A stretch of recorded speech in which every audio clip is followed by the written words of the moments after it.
Welcome back to episode 18 of the Two Thinking Apes podcast. And today we have a very special guest, Issa Amro. Just a bit about Issa. He's a Palestinian activist based in Hebron in the West Bank. He's the co-founder and former coordinator of the group Youth Against Settlements and director of human rights group Working for Peace and Justice. Amro advocates the use of non-violence and non-resistance and civil disobedience to fight the Israeli occupation of the Palestinian territories. And in 2010, he was declared Human Rights Defender of the Year in Palestine by the Office of the United Nations High Commissioner for Human Rights. Hi, Issa, how you going? It's going well. Thank you very much. Thanks for coming on and finding the time. The first thing I probably was wondering is, what got you to start the group Youth Against Settlements, and kind of what's the context of life like in the West Bank at the time? I am a normal Palestinian who lives under the Israeli occupation. And in my city where I was born and I was raised, we have a few hundred settlers living in the middle of the city. The presence of the settlers made the city as a ghost town. Because of the settlers' presence, we have 22 checkpoints, 100 movement barriers. They closed 1,800 Palestinian shops and more than 1,000 Palestinian apartments. And the Palestinians in Hebron are suffering from the Israeli settler violence and aggression without any documentation, without any peaceful resistance. So I decided with other Palestinian activists to start a youth group to resist the Israeli occupation and settlement peacefully and using a non-violence resistance, and to express our demands, our ideology, and to talk in behalf of ourselves as Palestinian youth. On the other hand, we wanted to reach more and more international audience, international solidarity groups, to tell them about the reality in Palestine and in Hebron. So the establishment of Youth Against Settlement came from a need to make a change, a need to protect the Palestinian identity, and a need to highlight the Palestinian needs of equality and justice and freedom. Wow. What year was that started, and when did the Israeli occupation really begin in Hebron? Hebron is a Palestinian city in the southern part of Palestine. It's a very famous city, and it's one of the biggest cities in Palestine. We have around 220,000 Palestinian inhabitants live in Hebron. Hebron, as other Palestinian cities, it was occupied in 1967. And after it was occupied in 1967, the Israeli occupation built the first settlement in Hebron on 1969 or 1970, and it was outside the city. Then the Israeli settlers moved in to the city center, and they started the first settlement in 1979. And in a few years, they established another 3 settlements. So they occupied the city center of the city. And then, more and more expansion, closure, and the first closure in the city and division, it was after the Ibrahimi Mosque massacre on the 25th of February 1994, when Baruch Goldstein, an American Jewish army commander, broke into the Ibrahimi Mosque and killed 29 Palestinians and 100 were injured. After the massacre, they divided the city, they divided the streets, they closed the shops, they closed the houses. So the main closure started 1994 after the Ibrahimi Mosque massacre. So we were, as Palestinians, the victims of this brutal massacre, and we were punished by the occupation because the occupation existed to take the Palestinian land and to take our rights, not to give us justice and not to give us equality or freedom. Then the Palestinian Authority and the Israeli government had an agreement to divide the city for 2 parts, H1 and H2, with a dream to have a Palestinian state in 1967 borders according to the international convention and international UN declarations. So they divided the city for H1 under the Palestinian control, H2 under the Israeli military control for 2 years. So it was signed 1997. So after 2 years, it will be all Palestine, all one city, and it will be under the Palestinian ruling. But Israel didn't respect the agreement, and they, after the beginning of the second Intifada, they enhanced and advanced the closure, advanced the checkpoints, and our life become more and more miserable. Not only that, they changed the names of our own streets from Palestinian Arabic names to an Israeli Hebrew name. So my neighborhood where I was born in the city center changed, the name of that neighborhood changed in my lifetime from Palestinian Arabic name to an Israeli Hebrew name. We as Palestinians in Hebron, we had a historical relation with Jews. Jews were living in the city for a few hundred years. So we don't say Jews don't have the right to live in Hebron. No, the Jews, they have the right to live in Hebron.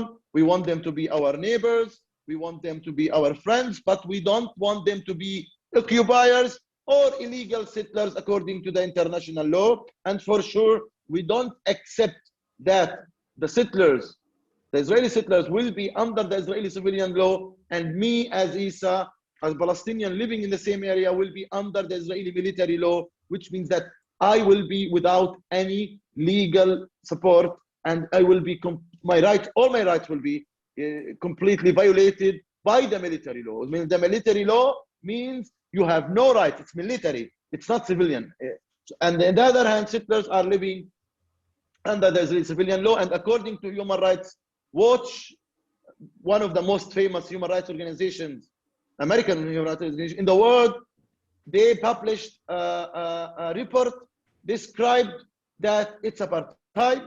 Not only Human Rights Watch, even B'Tselem is an Israeli human rights organization.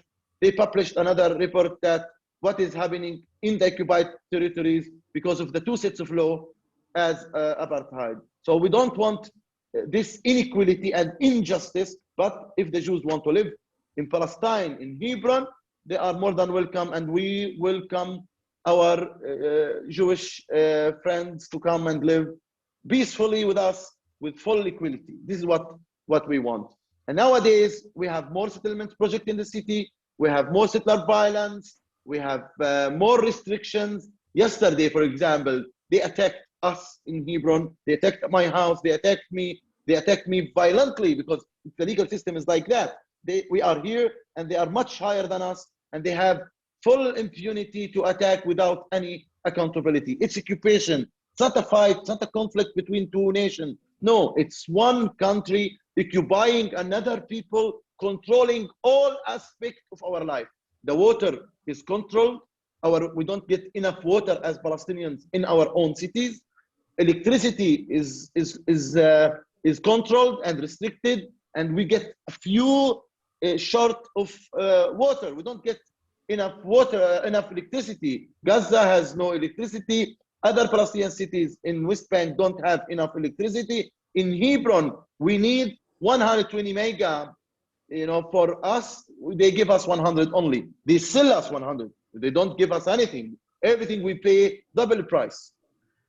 And they control importing, exporting, and they control our economy. Everything is controlled by the Israeli occupation. They say that you have a Palestinian Authority. Palestinian Authority, unfortunately, is 100% controlled by the Israeli occupation. Wow. I know your like the way you go about things is non-violent. It sounds, just obviously from what you're saying and what I've seen over the past few years, that it's very violent. And do you ever get scared or have second thoughts about going out there in a non-violent, peaceful way, and like scared of what they could do to you and what they have done to you? I'm assuming what they have done to you in the past. They have done a lot of things to you in the past. Could you delve into that a bit? Yes, me personally, I was attacked many times by the Israeli settlers. My nose was broken. I got 5 stitches, 3 stitches. I got a backbone permanent injury after I was beaten by the Israeli soldiers. So I believe that there is no change without a price. If I want to make a change, I should be ready to pay the price of that change, to be really successful in my activism. So I believe in nonviolence because it's the only method to make the change. Nonviolence means that it's moral first. Second, it neutralizes your opponent, and it generates public awareness, public opinion, and it can give opportunity to everyone participate. You in Australia can be part or can be proud of joining our non-violence struggle against the Israeli occupation. If we are violent, you will not support us. This is the equation. So this is, as Palestinian, why we should use non-violence resistance. It's not easy. It's very hard to do that when you live under an Israeli occupation, or if you live under any dictatorships. You know, it's not easy. It's hard. But my dream is to see a Palestinian non-violence revolution against the Israeli occupation. When I started my activism, many Palestinians were telling me, nobody will understand you. It's not going to happen. But nowadays, I see a lot of Palestinians believe in non-violence resistance, and they believe that civil disobedience will make the change.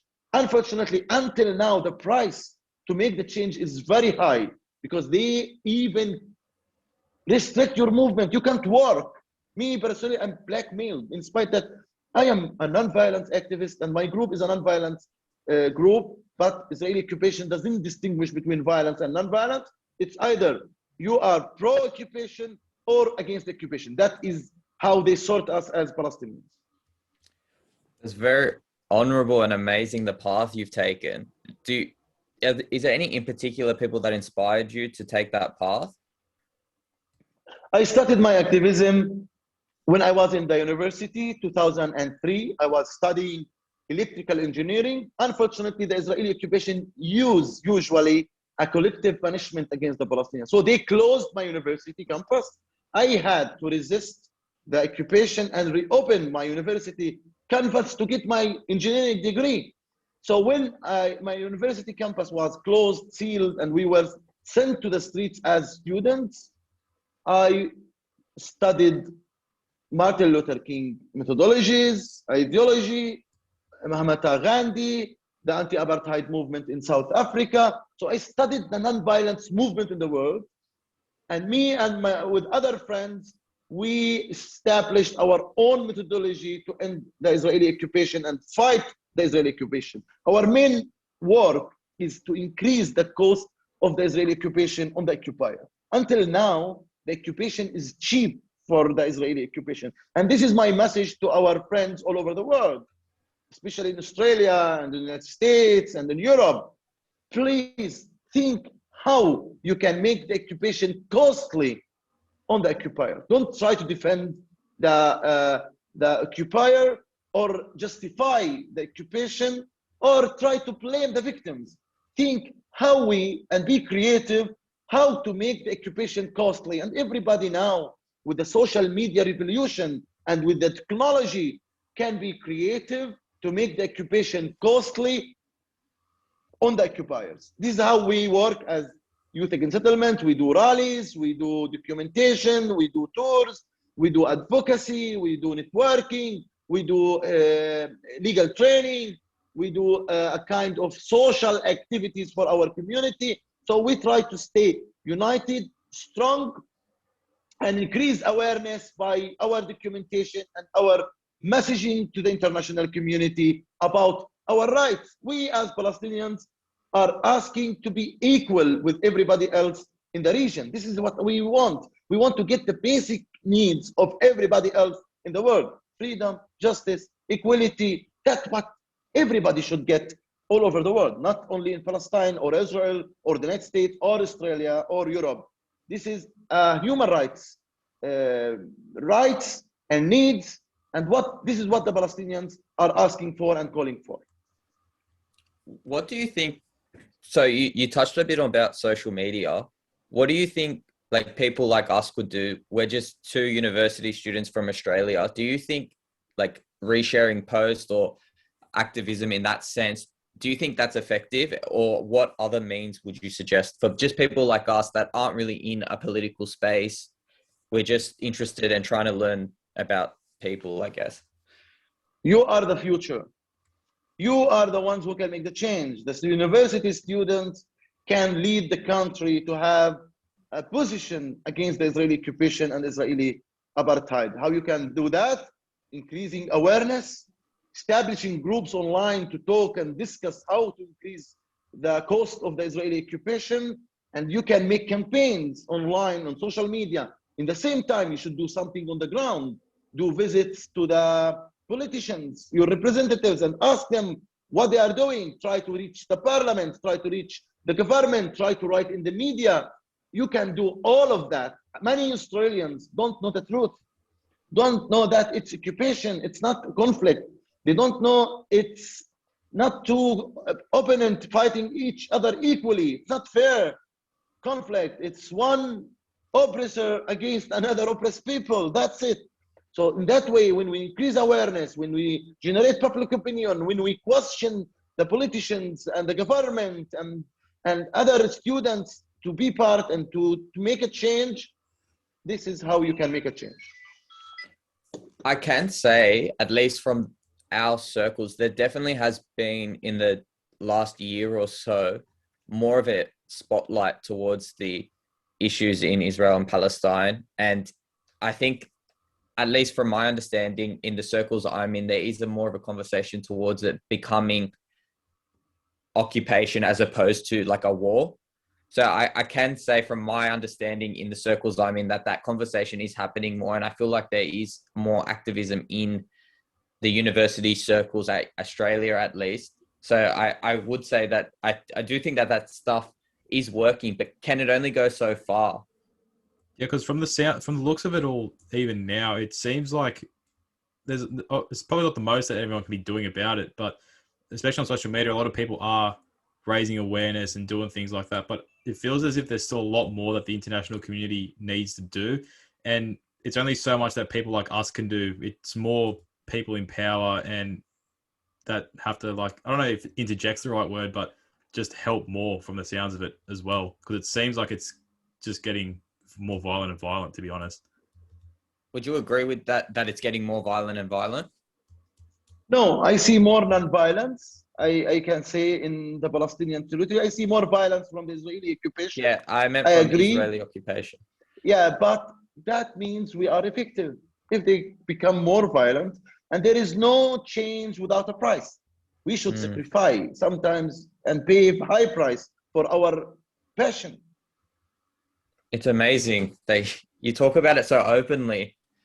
I was going to ask you, after a bit of research into you, there was the Israeli court-martial process with you and the charges laid against you. And it was clear that it was kind of like a kangaroo court kind of thing.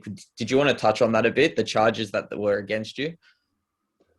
The Israeli occupation used all methods to stop me, shut my mouth, shut my voice, and stop my activism. They are afraid of nonviolence. That's it. They don't want any nonviolence leader. So 2016, they charged me with 18 military charges, all of them about my nonviolence activism.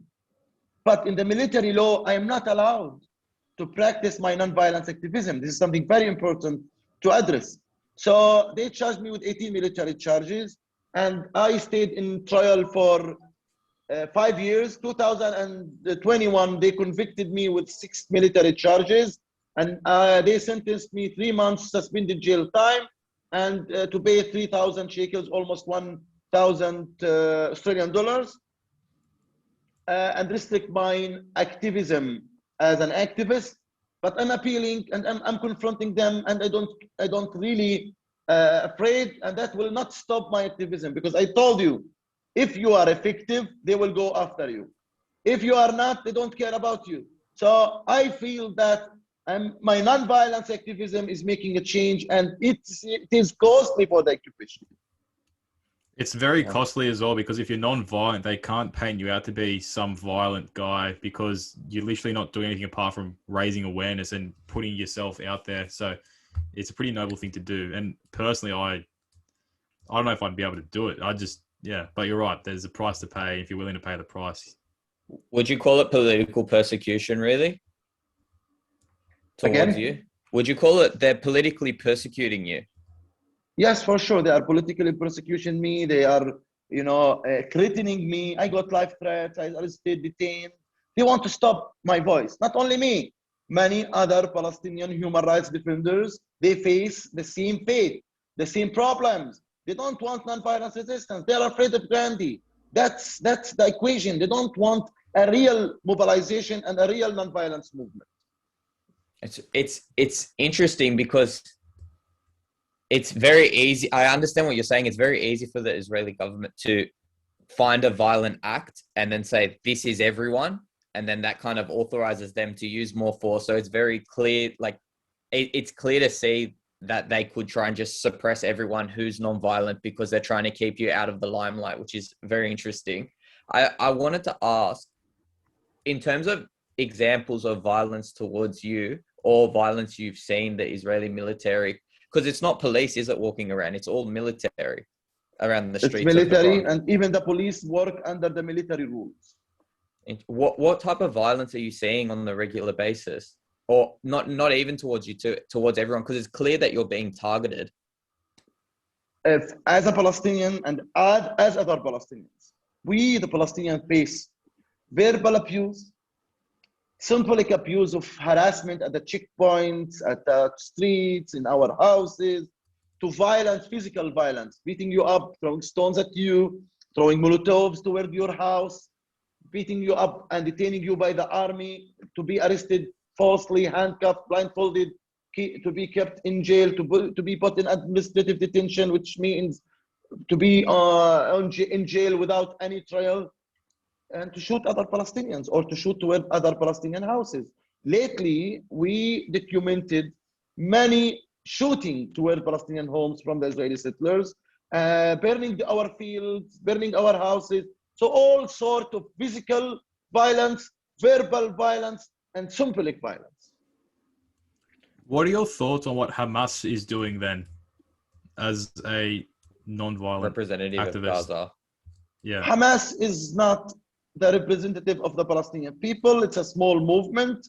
And me personally, I'm against any kind of violence. But we can't judge Gaza, which is sieged, definitely, and without water, and without electricity, and without basic human rights. But me personally, I see non-violence is the only methodology to end the Israeli occupation. It's interesting that the attention is definitely on Gaza in the international community, but for instance, me, before researching you, I didn't know that there was occupation in the West Bank as well. I thought the West Bank was the Palestinian Authority ran that, and it was a completely separate thing. So how far into the West Bank does the Israeli occupation go? And do you think the end goal is to just occupy everywhere, really? Israeli occupation is planning to do annexation of West Bank to Israel, and they announced it. And Israeli occupation all over West Bank. I don't go to my work without passing checkpoints.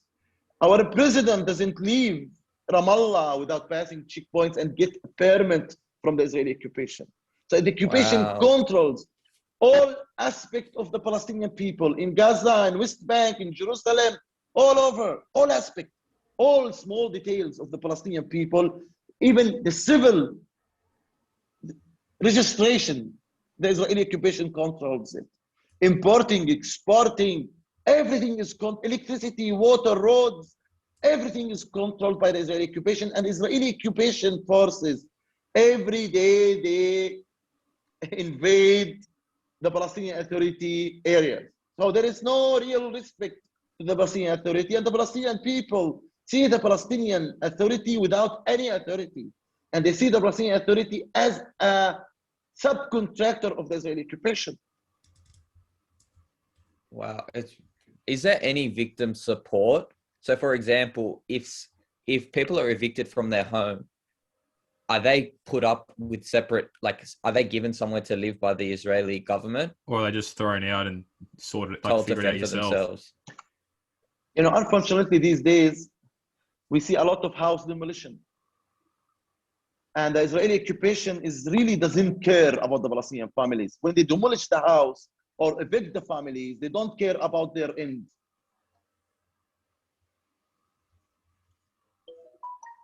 You're still there, Issa?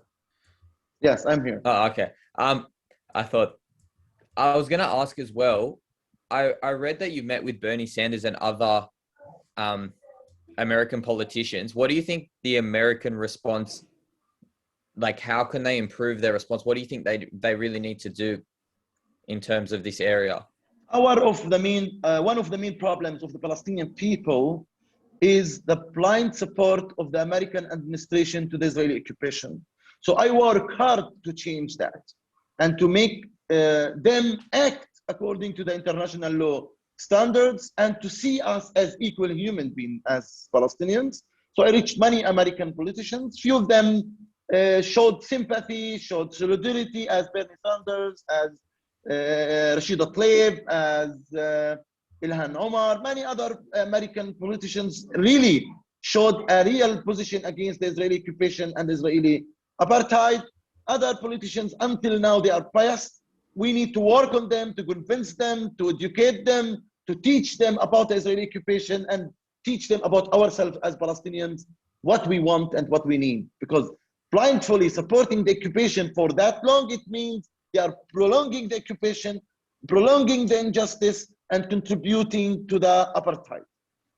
Why do you think there's that blind support? Because I don't know if you know Abby Martin, but she made a report, a movie, a documentary on Gaza and had a lot of documentation on America's blind support and instances where there's state laws that ban talking negatively about Israel, for example, in the states of America. So why do you think there is that blind support? It's not only America, even Australia, Yeah, even please Europe, tell us. many countries. Unfortunately, those countries, your leaders and the American leaders are acting according to their interests, not according to their morals and their principles. The American people principles and the Australian people principles are pro-human rights, are pro-equality, are pro-justice. This is, the nature of a human being to be pro that things. Yep. But when it comes to Israel, unfortunately, either they don't know or they are misled or brainwashed against the Palestinians, because only violence is highlighted and only fanatic people are highlighted. I mean, as me, I'm not highlighted. Many other Palestinians are not highlighted, their opinion. So we need first to change that stereotype about Palestinians and Muslims and Arabs. And then we can act and make changes. Other things which is very important, in the United States and Australia and Europe, there are many pro-Israel lobbies and groups, and they are very strong, and they have a lot of They have money, connections backing, and networking and money. So this kind of groups, pro-Israel, a few of them, unfortunately, they are religious, and the religion is making them supporting Israel because of the Messiah, because of this kind of religious beliefs. We respect all religions, but this kind of intervention to do these things to us, we should make a change of it. How many times would you say you've been arbitrarily arrested? Really? Because you're saying there's all these instances where they're clearly picking on you and singling you out because of your non-violent stance. They used to detain me, harass me, arrest me many times. Detention, it used to be weekly, almost, and monthly, few times per month. And sometimes 25 times, 30 times a year. It's now a little bit less because of the corona and the COVID situation, and it's much less activities. But what I do is illegal according to the Israeli occupation law. My non-violence activism is illegal according to the Israeli military law. Have you found much support in the international community for reaching out to you in instances like that, like the UN, for example? I maybe I am one of the famous Palestinian who get some kind of international protection, but unfortunately, it's not about me. It's about my people. It's about my methodology, and it's about my right as a Palestinian to peacefully resist the Israeli occupation. This is what I want to highlight. It's not to highlight Issa Amro, as an activist. It's to highlight my ideology, to be able to use non-violent resistance against the Israeli occupation.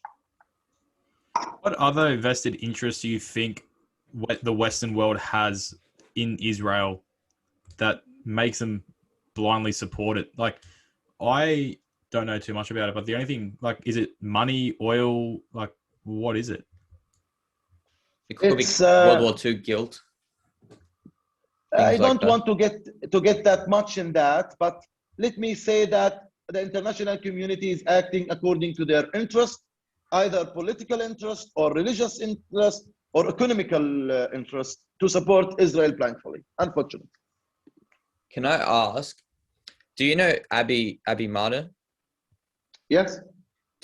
What did you think of the documentary she did on Gaza? Do you think that's a good, because for me, I want to learn more and I want to be pointed in the right direction of good resources that you think would really help my understanding of the issue. Or help everyone listening even educate themselves all the a bit listeners better. here, because for instance, most of our listeners will be Australian people, and a lot of people are everyday people listening that would have no real understanding of what it's like. Yeah, they wouldn't know where to start in terms of educating themselves.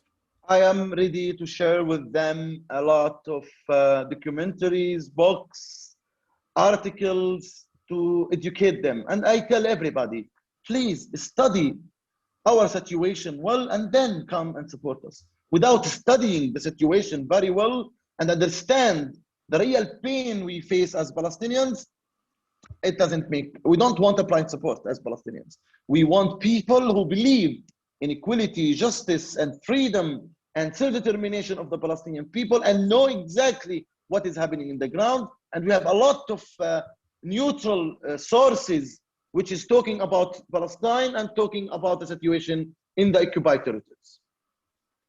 Do you think you're any closer, or how far away do you think you are from reaching any sort of agreement or getting your own freedoms? Because it seems as if it's been going on, because it happened a long time ago, then you sort of came to an agreement with Israel and then it just started, all the fighting started again. So is it just going around in circles, or is there an end in sight, or like what's your thoughts behind that? Israel doesn't want to make peace. They don't want. They want to keep the status quo, to occupy more land, to confiscate more land, and to quite transfer the Palestinians to be forced displaced from the part of West Bank.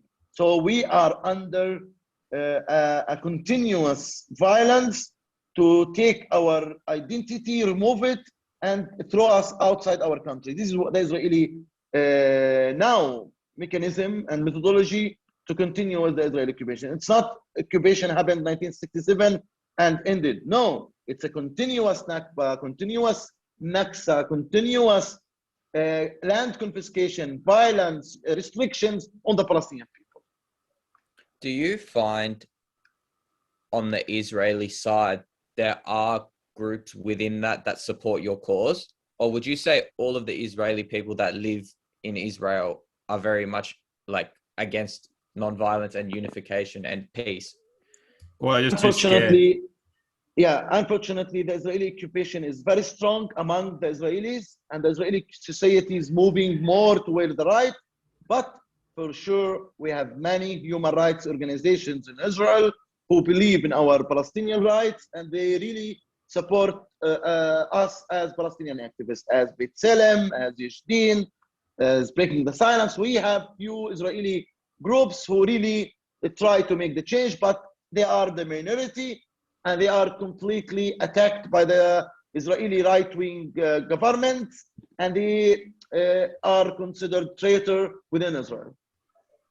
Could I ask, in the shooting back the camera project, what were some of the instances that were caught on camera of Israelis essentially abusing regular Palestinian people? All type of abuses, from shooting Palestinians on camera, detaining Palestinians, harassing Palestinians, beating Palestinians up, burning Palestinian homes, throwing stones toward the Palestinian people, all type of videos, we have it. Me personally, I filmed all types of videos I mentioned. It's amazing to think. it's really hard to understand it, to be honest, from where we're sitting in Australia. What do you think the best way forward is? So the non-violent approach, and then would the aim to be the initial, was it the 1947 agreement? Is that what the aim, would you say, be? No, we now are not talking about solutions. We are talking about to start a movement to force Israel to come to make a peace solution. Now, they don't want to make peace. They don't want to make one state solution. They don't want to do two-state solution. Israel doesn't want to make any solution, and they announced it. So as Palestinians, we want to make the occupation costly, to force the Israelis to make They need to come to the to table. agree according to the international law agreements. We, the Palestinians, are open and we are very flexible to get our rights, but they don't want to give us anything. We don't get enough water. Do you think they will give us identity or freedom or justice? When you don't give people enough water and enough electricity and new technology, which everybody in the world get, like ABC, it's the ABC of living in a civilized country in the 2021-22. We don't have it in Palestine because of the Israeli occupation, not because we are not educated or not civilized or we are poor. Our country is very rich, but the occupation is stealing all our resources. It's really terrible to hear all this, to be honest. I have to go now if we finish the interview. That is. Do you have any last words okay. you want to say? This is a perfect point to end. Thank you for that. Well, I just like to say thank you so much. You've been very generous with your time, and it's been very eye-opening. Yeah. Very eye-opening, and we really appreciate the work that you're doing. It's amazing the work that you're doing, and just supporting you. I might message you after to see any links we can share to help support the cause. But thank you so much for your time, Issa. It was very eye-opening. Thank you very much. Thank you. You are Issa. welcome, and my greeting and love and respect to you and to the Australian people. We love Australia and we want them to be in our side and try to make changes and act according to their principles and according to their morals. Thank you, Issa. Thank you. Have a good day. Have a good day too.